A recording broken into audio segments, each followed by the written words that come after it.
Hello and what is up, guys? Vito here, back at it again with another video. Today we are talking about Fujifilm Pro 400H, and I also wanted to give you guys a view of what or how exactly I resize my film medium format photos, resizing them to more of a larger formatted looking photo. So I don't have a eye level viewfinder. I shoot on a waist level viewfinder, but yo, roll the clip.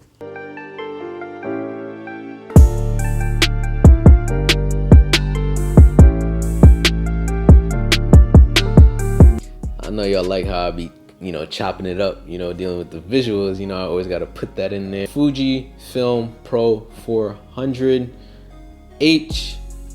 So dealing with that, one thing I wanted to add first off is I only shot on two film stocks, which is the Portra 400 and then the Portra 160. And basically that day I shot on the third ever film stock that I ever shot on a medium format camera, which is the Pro 400H. I would have to say, and this can be debatable, I'm just telling you, dealing with my experience, the exposure that deals with the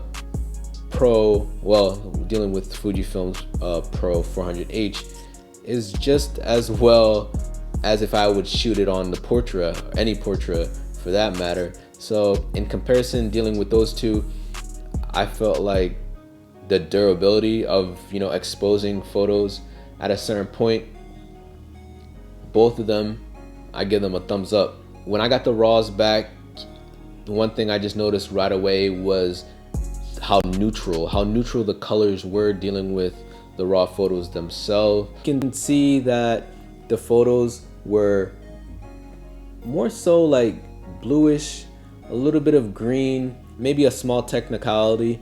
Dealing with film, even though you are shooting and you know what film stock you are shooting with, you never know dealing with film that you might have that one or two dust particle in the photo to make it have that aesthetic feel, or maybe a light leak, or maybe the tone or the tint of that specific photo isn't what you thought it was because you shot on that specific film.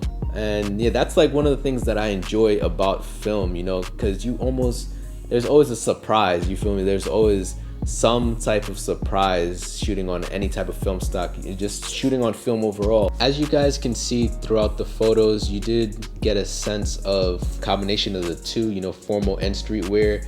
I felt like overall it did the whole entire fit itself justice to just have the combination of the two, but also the colors that she had on, which was white and brown, which also very much so complemented the environment that she was in. I did tell her to bring glasses because it was going to be a sunny day, and I like shooting people with sunglasses on. So overall, the fit in itself, as you can see within the photos, it was a fairly unique vibe to actually shoot her with that fit.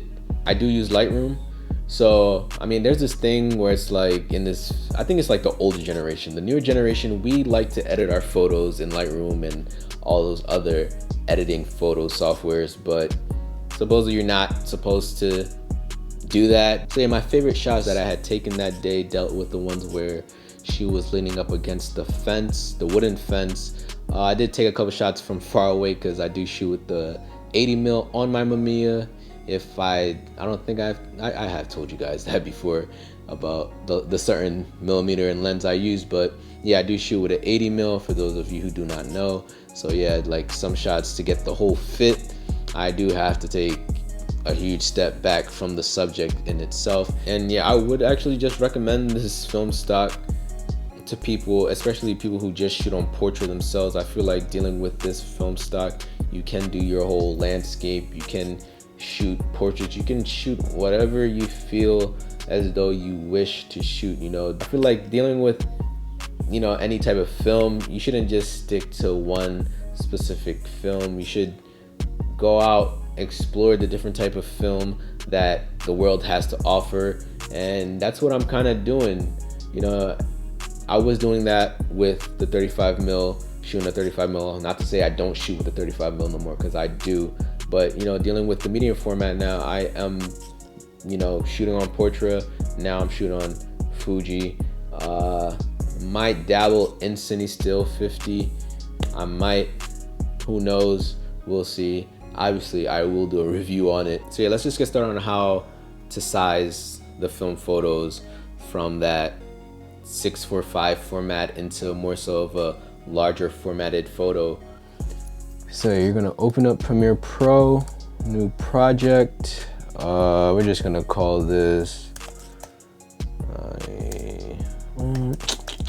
InstaFeed.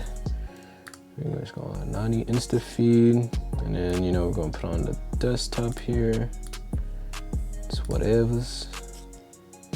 So yeah, once you're in Premiere Pro, you go to File, New, Sequence, and this is what I choose, but you're going to change the dimensions anyway. So what does it matter? There we go. And let me drag the photo I want to drag onto here. This is actually my favorite photo out of all of the photos that I took that day. Okay, so you drag it on your timeline.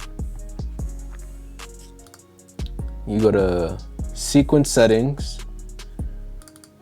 One thing that you guys should know about this, so 1080 by 1350 is the size you will get. So basically whatever photo is in this dimension itself, once you add it on Instagram, it will not get cut. But hold up, let me size it the way I want to. But there you go. But also one thing I wanted to add, if you go back into the sequence settings, 900 by 1600 is Insta Story dimensions, basically. So you can actually, you know, size it even more just for Insta Story. But we're gonna Command Z that. We're gonna go back to the sequence settings and change this to 1080 by 1350, so we can have it nice and large for the Insta feed. Oh wait, let me just make sure. Oh yeah, cool, yeah, I was correct. I don't know, for some reason I thought I wasn't doing it right. But there you go. And just to add those film borders, what I do is just, you know, go here, black video, and just simply put these on the edges to give it that film cinematic look, that film aesthetic. But there you go. That's basically how I resize my images. But yeah, basically once you're done with the resizing of the image, you just press I/O on your keyboard. You go to File, Export Media. The format, JPEG, that's what I use. And then you go to preset, you make sure it's at JPEG sequence, match source. Output name, you know, whatever you want, where it's being saved to, save. And then after that, you want to scroll down, make sure the quality is at 100, export as sequence is checked off, render at maximum depth, and then use maximum render quality. Make sure that's checked off too. And then you just click it and then you're done.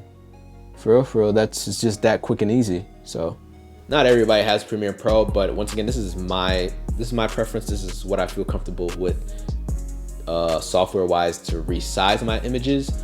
But yeah, I do all my resizing and also adding the film borders, I guess you can say, film borders on the photos themselves, you know, to give that aesthetic film look to the image overall. I do all that in Premiere Pro. Thank you guys so much for just staying till the end. dealing with this video. Once again, I hope it was very informative for you guys.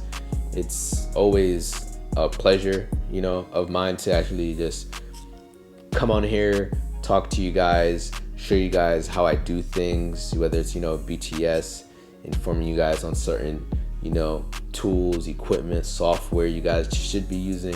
It's just an insight on what I do and how I do things, you know. So, but yeah, shout out to Nani once again. She came through and she did her thing. Her link to her Instagram will be below. Once again, thank you guys so much for the love, support. Comment below, let me know also, like, what is there an easier way I should be doing that whole resizing thing? Once again, it's my preference, but if there is somehow of an easier process to things, I will be looking forward to messages dealing with that specific, you know, whole process. So yeah, catch you guys.